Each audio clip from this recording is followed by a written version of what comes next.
అందరికీ నమస్కారం. ఈరోజు భగవద్గీత అష్టాదశోధ్యాయంలోని 46, 47 శ్లోకాల గురించి తెలుసుకుందాం.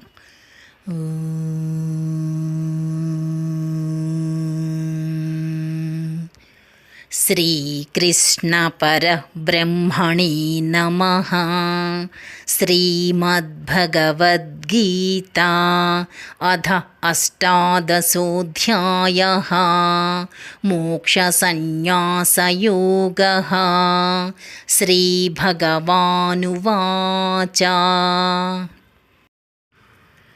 యతః ప్రవృత్తిర్భూతానాం येन सर्वमिदं ततं स्वकर्मणा तमभ्यर्च्य సిద్ధిం విందతి మానవః.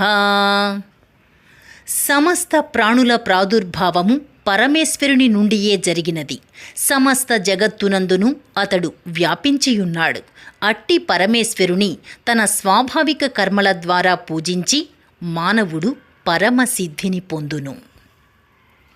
శ్రేయాన్ స్వధర్మో విగుణః పరధర్మాత్ స్వనుష్ఠితాత్ స్వభావనియతం కర్మ కుర్వన్నాప్నోతి కిల్బిషం. బాగుగా ఆచరింపబడిన పరధర్మము కంటెను గుణరహితమైనను స్వధర్మాచరణమే శ్రేష్టమైనది.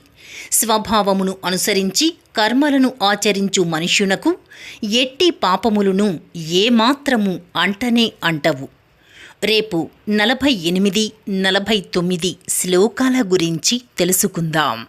డిస్క్రిప్షన్లో శ్లోకం, భావం కూడా ఉంటాయి, చూస్తూ వినవచ్చు. శ్రీకృష్ణార్పణమస్తు.